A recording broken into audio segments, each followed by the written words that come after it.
Das Erreichen von Assisi und besonders der Abschnitt von Florenz dorthin bedeutete für uns doch eine ziemliche körperliche Herausforderung. Wenn allerdings das nächste große Ziel auf einen wartet, stellt man sich die Frage erst gar nicht, in welchem Zustand der Körper gerade sein könnte. Mit diesem Ziel Rom brachen wir also am nächsten Tag zu den letzten 5 Etappen und 9 Tagen auf.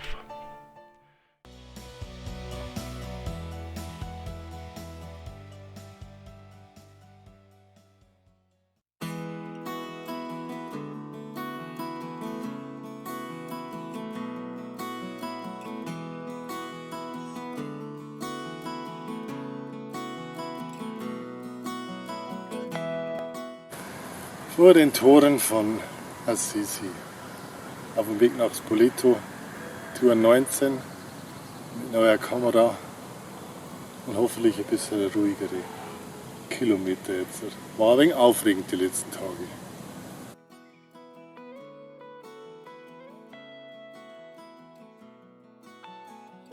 Auf dem Weg von Assisi nach Spoleto, Tour 19 inzwischen.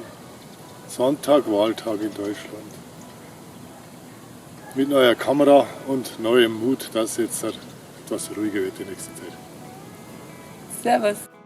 Assisi und Spoleto sind durchgehend mit einem absolut entspannten Radweg verbunden, der praktisch das gesamte Valle Umbra durchzieht. In den nächsten Tagen durften wir uns auf nicht gekannte Städte und preisgekrönte Radtrassen in atemberaubender Natur freuen. So trafen wir in Spello auf Menschenströme unterschiedlichster Herkunft und einen absolut stimmgewaltigen Gottesdienst.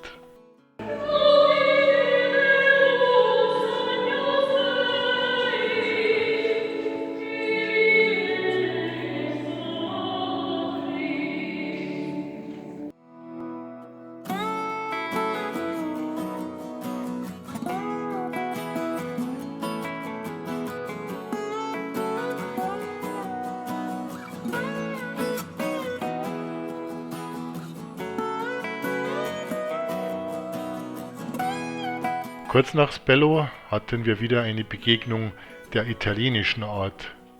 Wir fuhren ein Stück mit Rosato aus Monte Cassino und beim Ciao in Foligno hatten wir den Rat auf keinen Fall mit den Bikes nach Rom hineinzufahren, seine Kontaktdaten und eine dringende Einladung zu einem Besuch. Er war in Triest gestartet und fuhr pfeifend seiner Wege.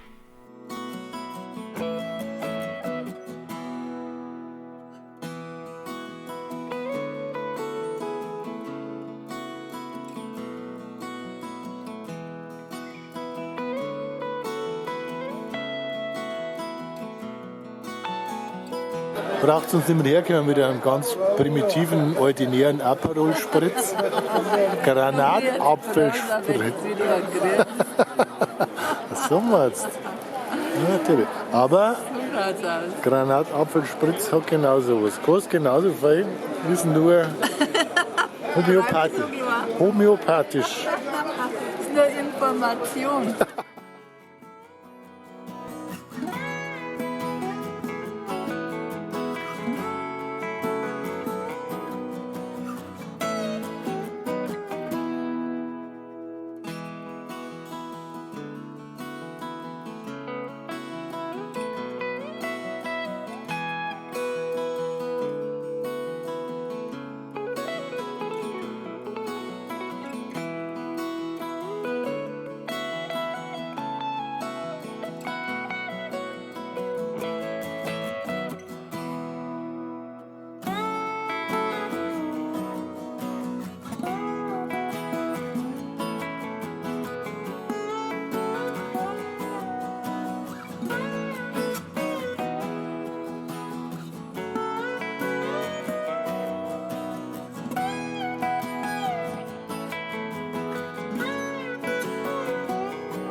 Kurz vor Spoleto, Massengrab von Glasbehältern.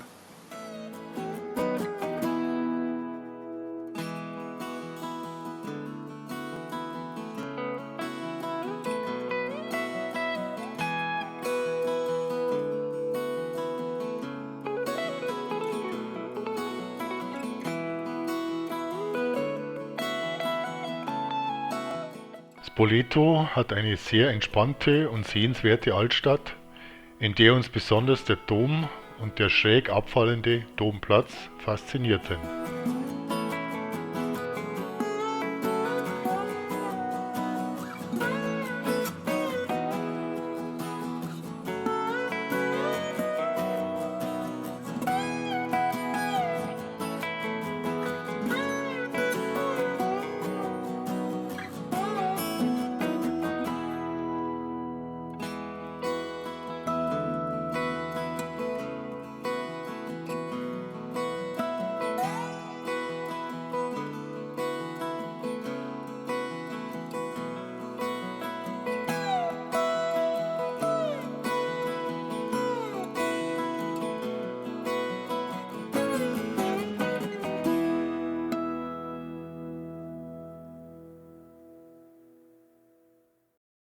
Von einem Tal zum nächsten, Umbratal, Heiliges Tal, Spoleto, Terni, Etappe 19.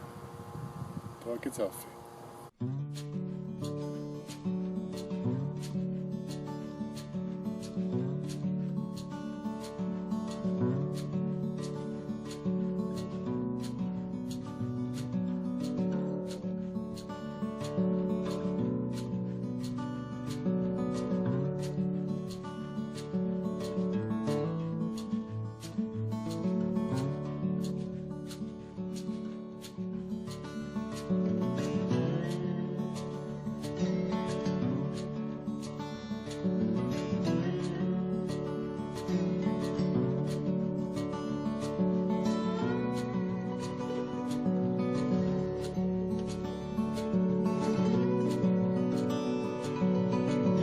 Viadotto, mein italienisches Lieblingswort seit der Tour auf der alten Bahntrasse von Spoleto nach Norcia, die 2014 Radweg wurde.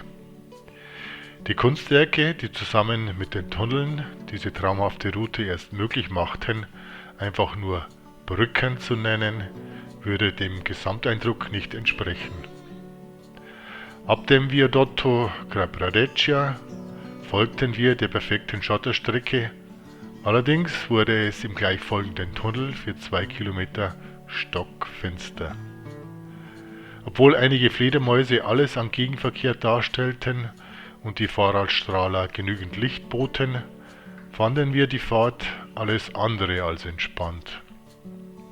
Dafür war die restliche Strecke bis San Antonio di Narco mit herrlichem Weit- und Tiefblick einfach nur ein Genuss. Unterbrochen nur von kürzeren Tunnels, geteilt nur mit unzähligen Eidechsen und gekrönt von zig weiteren Viadottos.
Kurz vor Erreichen des Tals mussten wir den Radweg leider verlassen, da es seit einem Erdbeben 2016 in einem Tunnel Schäden gibt. Der Rad- und Pilgerweg verläuft am linken Ufer der Nera, dem größten Nebenfluss des Tibers. Ein Teilstück wurde wegen eines Hangrutsches für uns zu einer nicht ganz ungefährlichen Schiebepassage. Deswegen und weil wir schon viele Schotterkilometer hinter uns hatten, wechselten wir teilweise auf die wenig befahrene SS 209. 5 Kilometer vor der bedingt hübschen Industriestadt Terni erreichten wir das wahrscheinlich beeindruckendste Naturschauspiel der Reise, die Cascata della Marmore. Und am Übernachtungsort noch eine Überraschung, aber das erzähle ich euch morgen. Was sagst du denn da? 171 Kilometer. Roma, Haben wir morgen Rückwärts. fahren wir durch heute? Gehen wir mal ein wenig Gas. Immer den Bach entlang da.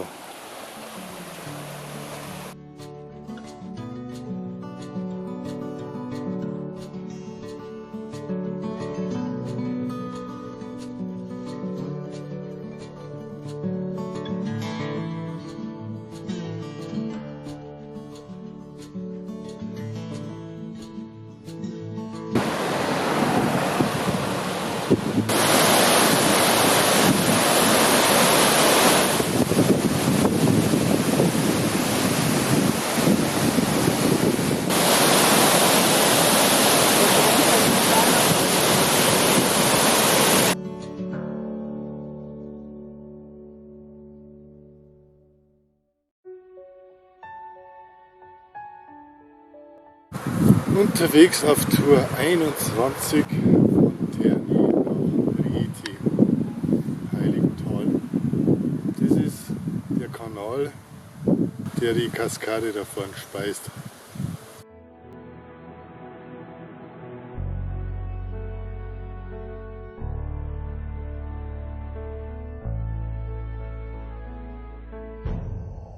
Bevor wir allerdings zu dem Kanal kamen, mussten wir praktisch die Höhe des Wasserfalls nach oben ausgleichen. Den größten Teil davon in einem 2 Kilometer langen, schweißtreibenden Schiebestück mit über 15% Steigung.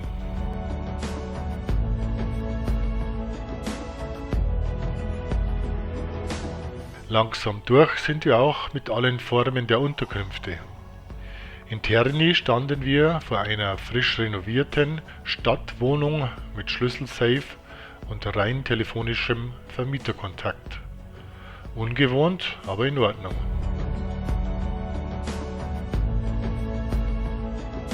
Dieses Rinnsal war gestern noch ein tosender Wasserfall, aber eben nur bei zahlenden Zuschauern im Tal und genügend Wasser im Kanal.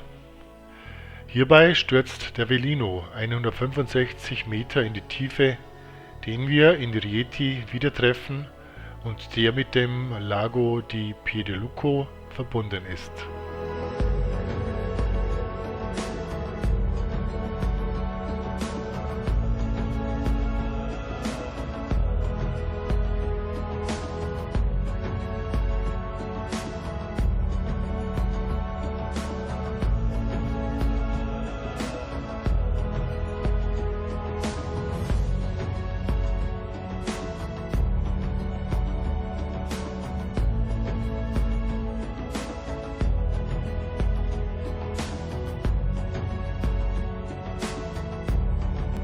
Der Abschnitt der Reise kam näher, indem man bestimmte Dinge ein letztes Mal vor dem Ziel erlebt.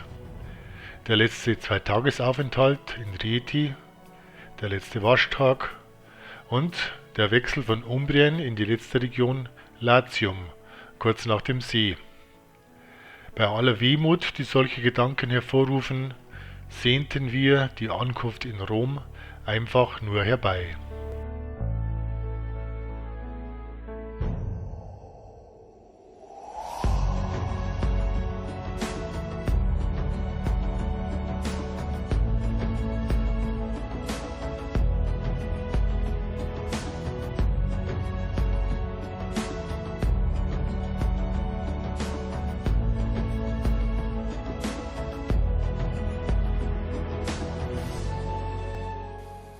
Das heilige Tal war eigentlich ganz flach, aber wir wollen es bucklig und anstrengend und pilgermäßig.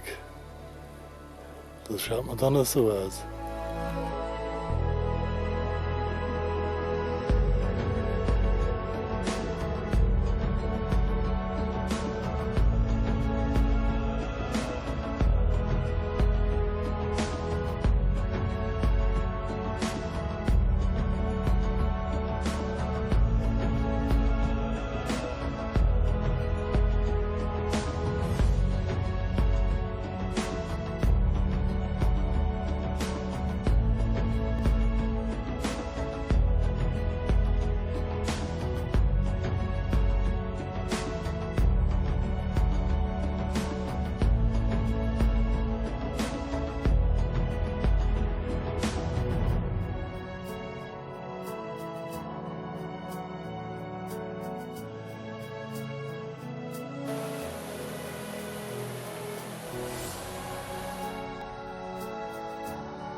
Becken da hat keinen Zulauf. Das sind lauter Quellen, die auf dich sprudeln. Ein Quellbecken. Faszinierend. Und er hat den kostenlosen Ganzjahres-Whirlpool. Beim Blick zurück auf die Hügelkette, die uns zum imposanten Schwalbennestort Labro und über den Colle Rucciolo führte, aber auch angesichts aller bisher bewältigten Höhenmeter, könnten wir mal wieder die vielgestellte Frage stellen: Wann steigt ihr endlich auf E-Bike um? Der Tag wird sicher kommen, aber momentan macht es uns so, wie wir unterwegs sind, rundherum Spaß und es gibt absolut keinen Grund, etwas zu ändern. Ja, und dabei sind wir uns, wie bei fast allen Dingen, vollkommen einig.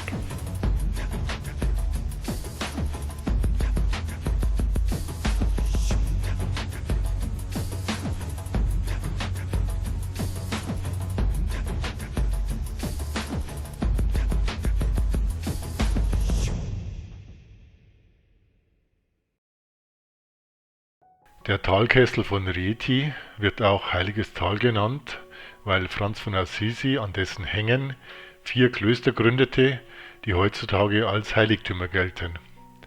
Zum wahrscheinlich wichtigsten, dem Santurio Greggio, machten wir uns am zweiten Tag in Rieti auf den Weg.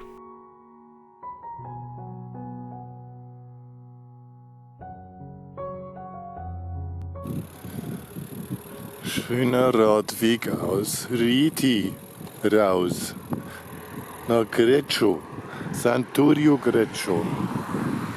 Tour 22, Halbtagestour da in die Hügel.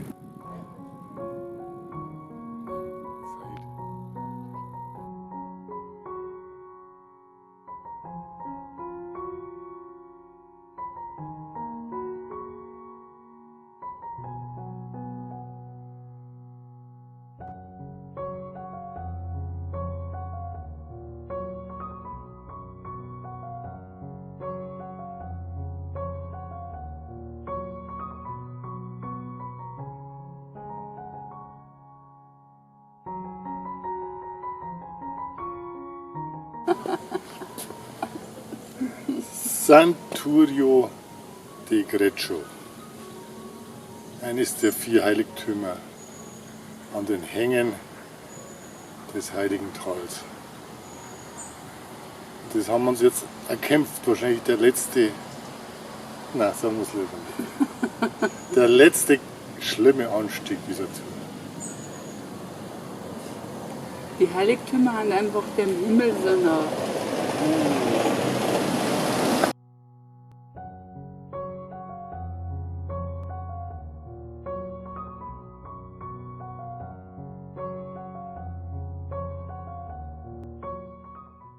Im Kloster Greggio kann man neben den Mönchszellen aus dem 13. Jahrhundert eine Ausstellung dutzender verschiedener Weihnachtskrippen besichtigen.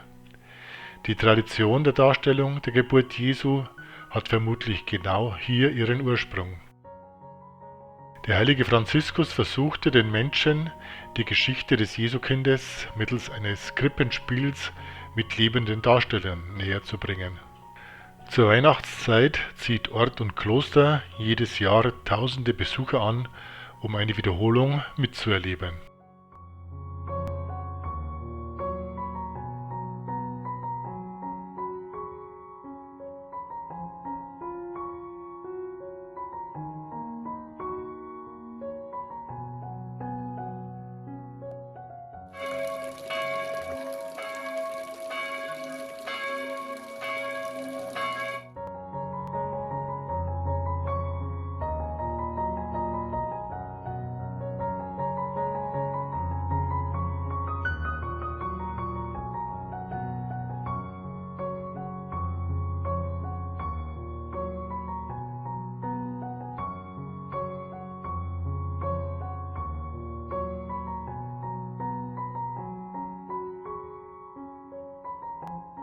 Auf der Rückfahrt waren wir vom hochalpinen Panorama des Apennins mit Gipfeln bis knapp an die 3000 Meter schon überrascht. Fast schon zu erwarten war, dass wir bei der Stadtbesichtigung von Rieti am Nachmittag immer wieder auf Spuren des heiligen Franziskus trafen. Leicht steigende Unruhe verursachte die Nachricht von Vanna und Sergio. Nicht über ihre glückliche Ankunft in der ewigen Stadt, sondern auch ihre Warnung vor den rücksichtslosen Autofahrern auf den Straßen von Rom.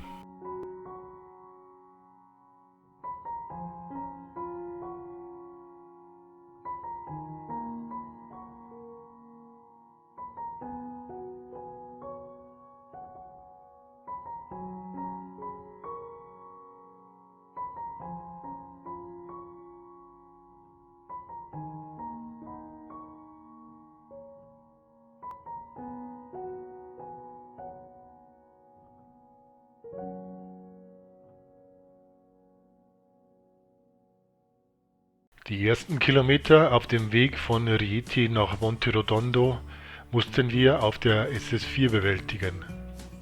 Von der vorletzten Etappe erwarteten wir eigentlich nicht mehr viel, aber die traumhaften Sabiner Berge sollten uns völlig überraschen. Raus aus Rieti, raus aus dem Nebel.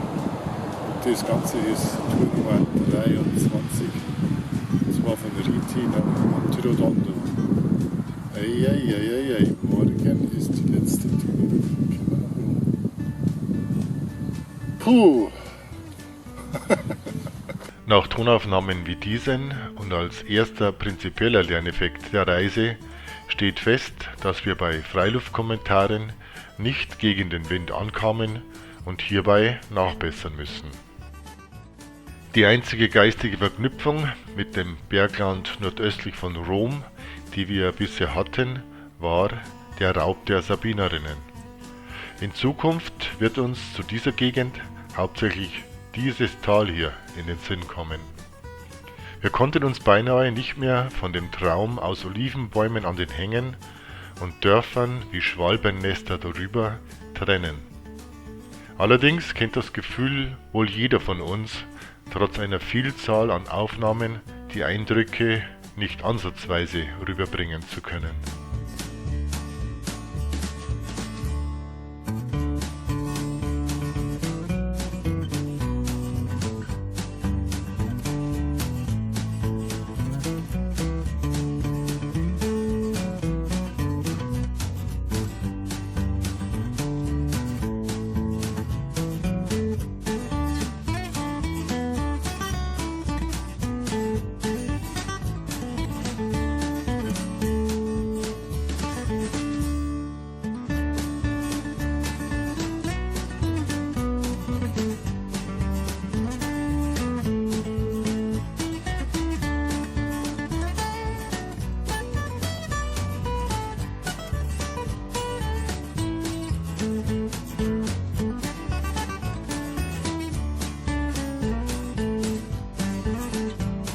Auf halber Tagesstrecke erlebten wir den nächsten Inbegriff unseres Bildes von Italien.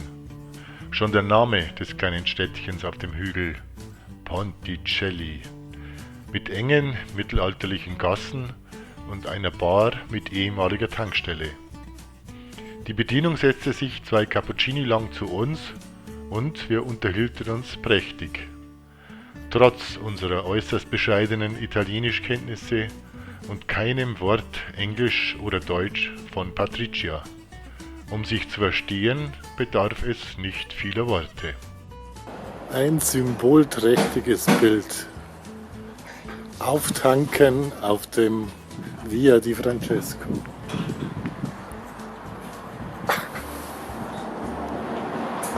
Mit 2 Cappuccini. Patricia e Francesca. Wow. Molto bene.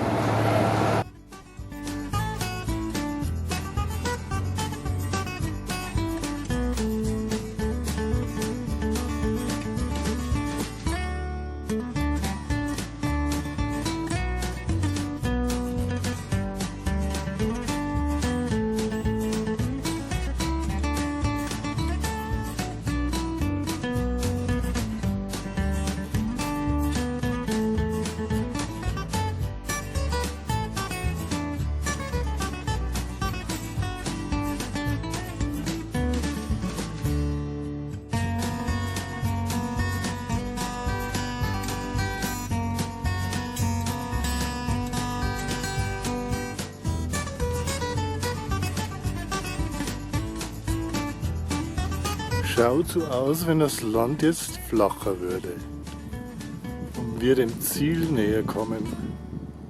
Blöd ist bloß, Rom brennt.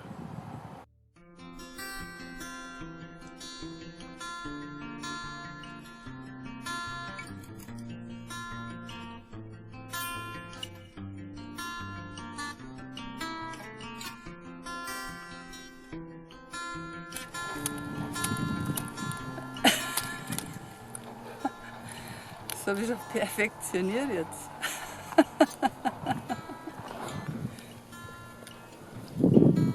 Okay, alles schön verstaut. Wieder alles in Ordnung ist. Wurscht. Ab, sagt der Mann.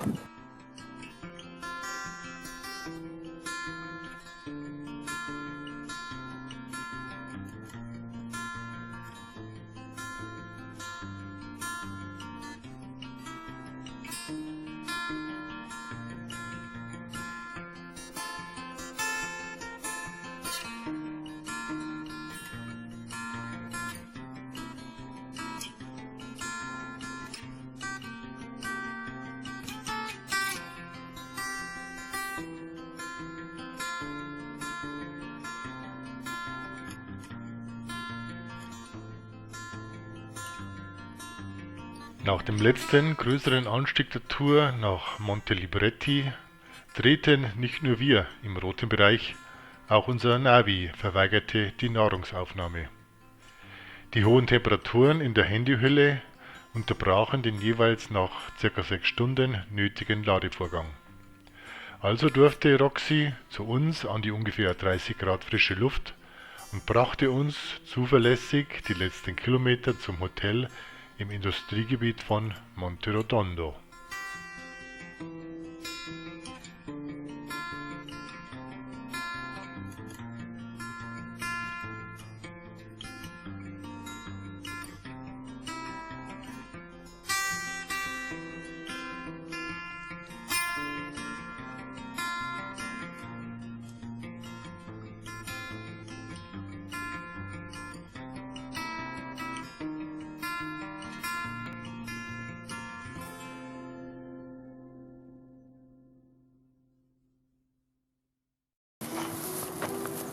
So, heute ist die letzte Tour zu unserem Ziel, Tour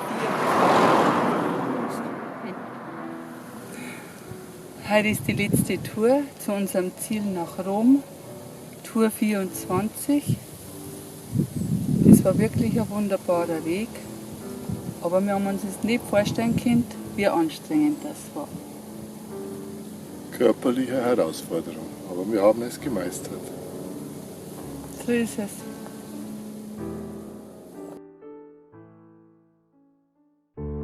Der Weg aus Monterotondo auf der SS4 war für einige Kilometer wegen des Verkehrs ungemütlich und nach Verlassen der Startstraße wegen wilder Mülldeponien am Straßenrand. Schon erschreckend, aber wie wir in den nächsten Tagen sahen, kämpft die Stadt Rom generell mit einem Müllproblem. In die Vorfreude, nach gut 3 Wochen die ewige Stadt und den Petersplatz zu erreichen, mischte sich doch das Unbehagen, möglicherweise auf rücksichtslose Autofahrer zu treffen. Diese Befürchtung erwies sich allerdings als absolut unbegründet. Die gewählte Route führte weite Strecken an Radwegen, die Ankunftszeit zu Siesta und besonders die Fähnchen in grün-weiß-rot sorgten wohl für gedämpftes Südländer Temperament. Oder wir hatten einfach Glück. Oder von allem ein bisschen.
geschafft.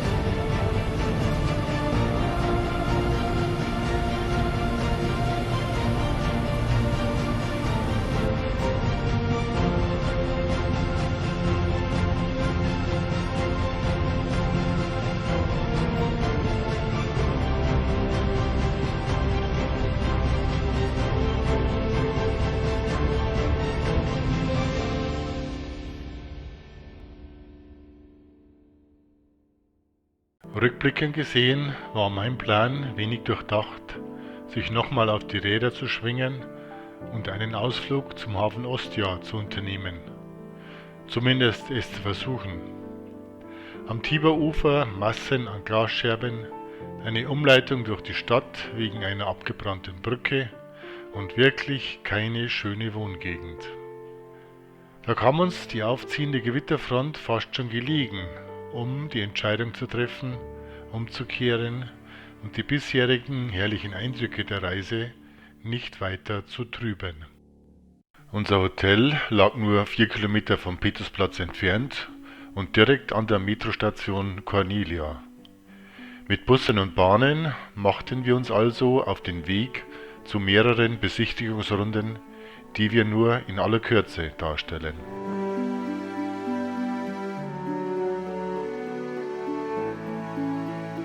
Die Ankunft am Petersdom war schon ein sehr bewegendes Erlebnis. Anders als in Santiago de Compostela konnten wir das Ziel dieser Reise als solches intensiv wahrnehmen und tatsächlich auch genießen.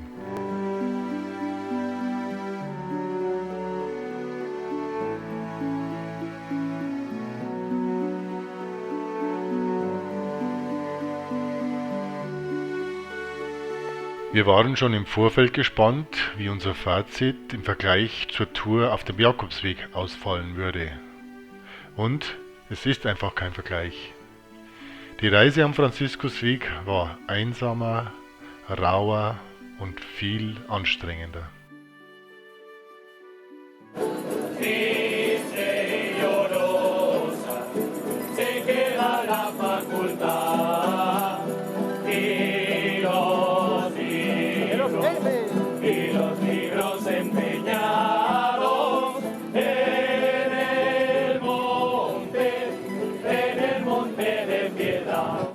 Das beste Eis von Rom und das erste Eis dieser Reise.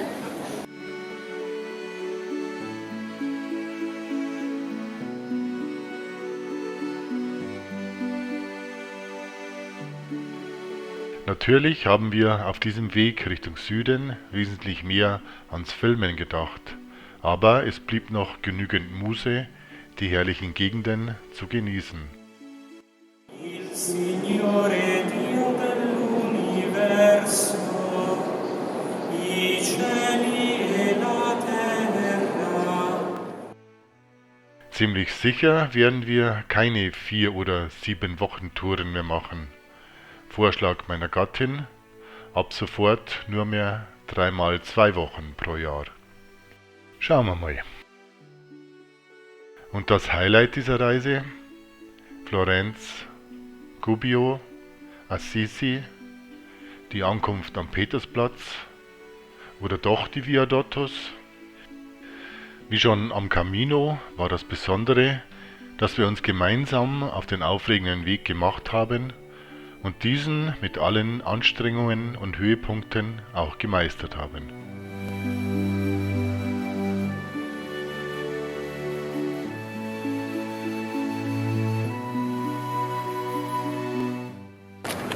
Die letzten Augenblicke unserer Reise. Und jetzt freuen wir uns, dass wir wieder am Anfang. Und zwar mit den Rädern zu Bahnhof vom Flixbus in 14 Stunden nach München, mit dem Zug nach Vilshofen und mit den Kindern heim.